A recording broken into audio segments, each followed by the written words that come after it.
Assalamualaikum warahmatullahi wabarakatuh. Kembali dengan saya, Dr. Edi Asibuan. Pada channel ini kita kembali membahas berbagai isu-isu yang berkaitan dengan hukum dan kinerja kepolisian Republik Indonesia. Dalam minggu ini kita melihat bagaimana Polri dalam hal ini Densus 88 melakukan penegakan hukum di berbagai daerah. Mereka menangkap seluruh jaringan daripada terorisme yang saat ini bisa tersebar di mana saja. Dan kemarin pada minggu lalu Densus 88 melakukan penangkapan ada sekitar 22 orang terjadi di wilayah Jawa Timur, dan dalam minggu ini Densus 88 kembali melakukan penangkapan di daerah Sumatera Utara. Jumlahnya cukup juga lumayan, ada sekitar 8 orang sudah diamankan, termasuk di Tanjung Balai dan juga di Kota Medan. Dalam minggu ini saya juga membaca berita bahwa 22 orang yang diamankan di wilayah Jawa Timur kemudian dikirim ke Jakarta. Namun demikian, bersamaan dengan itu muncul juga berita-berita teror terhadap kepolisian yang saya baca di dalam berita merdeka.com pada hari ini. Polisi terima pesan teror usai penangkapan 22 tersangka teroris di Jawa Timur. Saya baca beritanya biar lebih lengkap. Sebuah pesan bernada teror beredar secara berantai di media sosial WhatsApp pasca penangkapan 22 orang tersangka teroris di Jawa Timur.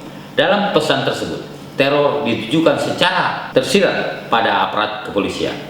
Kepala Bidang Hubungan Masyarakat Polda Jawa Timur, Kombes Pol Gatot Revil Handoko mengatakan, jika pihaknya sudah menerima soal pesan teror berantai tersebut. Pesan itu diterimanya sebelum terjadinya pemindahan tahanan 22 orang tersangka teroris di Mapolda Jatim ke Mabes Polri di Jakarta.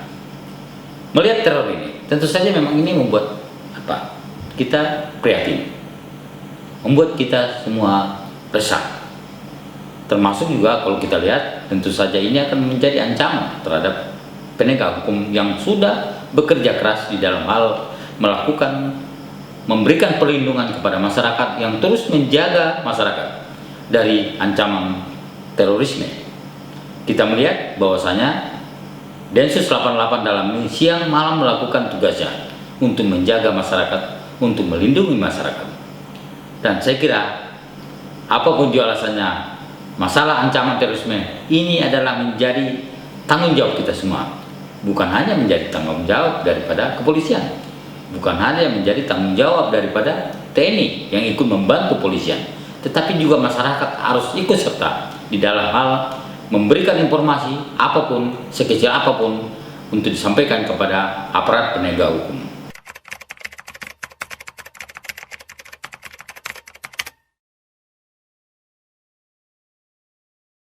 Ya, saya kira memang jelas ya. Apa yang menjadi kita lihat saat ini, memang penegakan hukum dalam hal terorisme yang dilakukan oleh Densus 88 memang sudah berubah.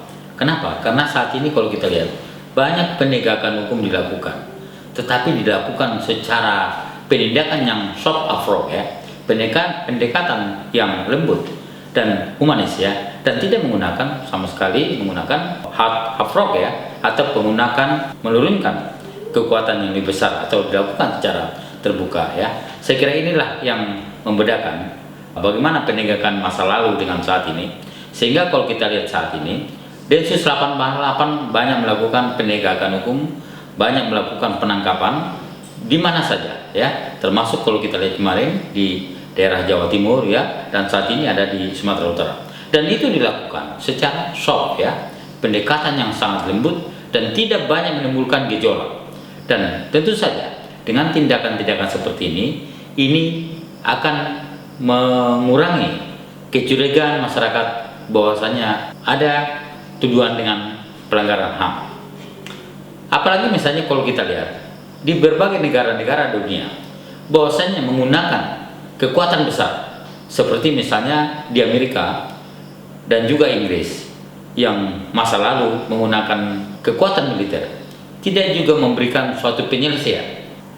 Bahkan ada pendapat dari seorang pakar terorisme Amerika bernama Seamus Hughes. Dia adalah merupakan wakil direktur program ekstrim dari Universitas George Washington, menjelaskan penindakan teror menggunakan kekuatan militer bisa menimbulkan aspek negatif yang kurang bagus. Hughes menjelaskan bahwa bisa memunculkan rasa kebencian terhadap negara yang dapat dieksploitasi oleh kelompok teroris. Kemudian bisa juga menyebabkan korban-korban sipil berjatuhan sebagai dampak daripada menggunakan kekuatan besar. Kemudian yang ketiga, bisa juga berpotensi menyebabkan pelanggaran HAM seperti penyiksaan terhadap tanah dan sebagainya. Artinya kalau kita lihat saat ini apa yang dilakukan oleh Densus 88 Polri ya, yang mengedepankan soft approach ya, pendekatan yang lembut di dalam melakukan penegakan hukum. Saya kira memang ini sejalan dengan apa yang menjadi program pemerintah, yakni disampaikan oleh Bapak Presiden juga bahwa saat ini negara terus melakukan pendekatan preventif ya. Pemerintah ya lewat BNPT, lewat Polri ya, terus memperkuat program namanya deradikalisasi bagi para napi teroris, yang penting agar masyarakat bisa terjaga dan bisa terbentengi dan kenyamanan masyarakat bisa terlalu terjaga dengan baik. Karena kalau kita lihat saat ini program deradikalisasi itu banyak dilakukan pemerintah di dalam hal meningkatkan kesadaran para pelaku-pelaku teror yang diamankan, kemudian mereka untuk dikembalikan kepada jalan yang benar. Artinya pemerintah dalam hal ini lewat BNPT dan juga Polri terus berupaya untuk mereka bisa menjalankan aktivitasnya tanpa dipengaruhi oleh pengaruh-pengaruh radikal, pengaruh-pengaruh ideologi terorisme.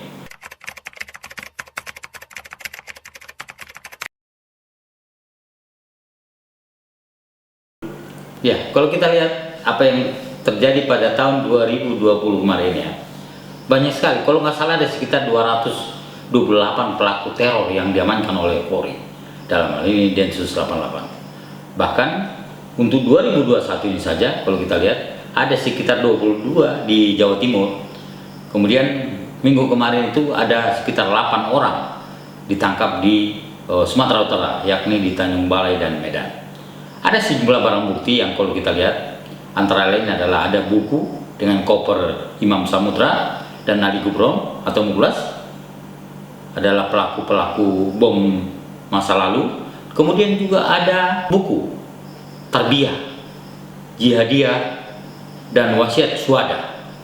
Barang bukti lainnya ada juga yang diamankan, misalnya saya macam puluhan kotak amal yang selama ini banyak digunakan oleh jaringan ini dengan meletakkannya di berbagai minimarket dan tempat-tempat strategis lainnya, itu juga cukup diamankan. Kemudian ada juga anak panah ya. Kemudian ada uang tunai senilai 190 juta dan juga senjata lainnya seperti samurai juga ada.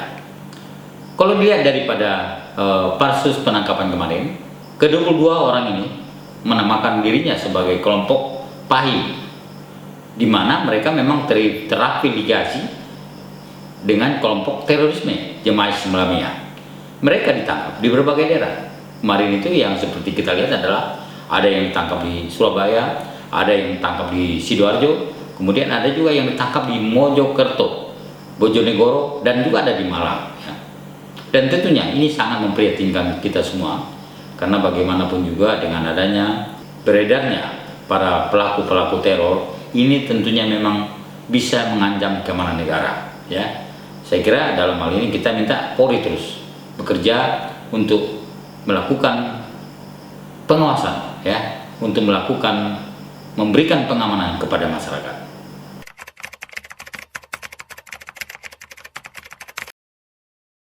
Ya, seperti kalau kita lihat di dalam hal Undang-Undang Nomor 5 Tahun 2018 tentang perubahan Undang-Undang Nomor 15 Tahun 2003 tentang pemberantasan tindak pidana terorisme. Di situ dijelaskan bahwa khususnya pada pasal 12 B, setiap orang dengan sengaja menyelenggarakan, memberikan atau mengikuti pelatihan militer, pelatihan paramiliter atau pelatihan lain baik dalam negeri maupun luar negeri dengan maksud merencanakan atau mempersiapkan atau melakukan tindak pidana terorisme bisa dipidana penjara paling singkat 4 tahun atau maksimal 15 tahun. Atas dasar ini tentunya banyak pelaku teror yang ditangkap Densus 88 Polri. Seperti kita tahu bahwasanya kalau masa di dalam undang-undang lama itu tidak mengatur tentang untuk pelatihan militer. Tapi di dalam Undang-Undang Nomor 5 Tahun 2018 ini sudah mengatur. Di dalam undang-undang itu jelas, setiap orang yang melakukan pelatihan militer untuk kepentingan untuk merencanakan sesuatu, untuk tindakan pidana terorisme bisa ditangkap dan mereka bisa diamankan. Dan ini tentunya membuat suatu kewenangan baru kepada Densus 88 dalam hal ini pihak aparat keamanan negara untuk melakukan penegakan hukum terhadap semua informasi-informasi yang masuk di dalam hal jika saja mengetahui ada jaringan teror yang melakukan pelatihan militer. Karena bagaimanapun ini sangat berbahaya. Kalau kita lihat kemarin ada banyak penangkapan ya, termasuk kalau kita melihat di Jawa Timur yang 22 orang adalah mereka justru melakukan latihan militer di Gunung Bromo ya. Ini sangat membuat kita resah ya. Bisa dibayangkan mereka melakukan latihan militer di Gunung Bromo, kemudian untuk melakukan perencanaan melakukan aksi di dalam hal tindak pidana terorisme. Kemudian pernah juga, saya kira di Kalimantan Selatan juga pernah diungkap Densus 88 ketika itu jaringan Jamaah Ansarul Daulah atau JAD itu juga pernah melakukan latihan serupa pada 2020 lalu di Kalimantan Selatan. Waktu itu ada Amnul Rahman yang pernah melakukan penyerangan terhadap Polsek Daha Selatan, Hulu Sungai Selatan pada 1 Juli itu kalau nggak salah di tahun 2020 lalu ya. Kalau melihat informasi ke belakang ketika Densus 88 melakukan penegakan hukum, Rahman mengikuti IDAT. IDAT itu adalah merupakan semacam pelatihan paramiliter lebih dari 3 kali bersama kawan-kawannya di Kalimantan Selatan. Bahkan belakangan kalau kita tahu Rahman tewas ditembak dan 4 temannya itu berhasil ditangkap Densus 88. Kemudian pelatihan militer oleh JI pernah juga terungkap Densus 88 Polri pada bulan Desember 2020 lalu di Jawa Tengah. Salah satu tempat, saya masih ingat betul, salah satu tempat mereka tinggal dan melakukan latihan adalah 2 villa di desa Gintungan, Bandungan, Semarang. Mereka pada saat itu menggunakan pakaian seperti ninja dan melakukan latihan militer. Dan kemudiannya apa yang mereka lakukan terungkap. Kemudian jika bicara masalah pelatihan militer, ada juga saya kira kalau lihat dari informasi yang diterima dari Detasemen 88 Polri, ada juga misalnya 91 kader Jemaah Islamiyah atau JI yang sudah dilatih dan siap tempur. Ada sekitar yang sudah teridentifikasi ada sekitar 66 orang, diantaranya sudah dikirim ke Suriah dan beberapa diantara mereka malah ada yang telah kembali ke Indonesia. Kehadiran mereka di sini tentu perlu diwaspadai. Sangat mungkin kehadirannya bisa melawan negara atau melawan aparat penegak hukum.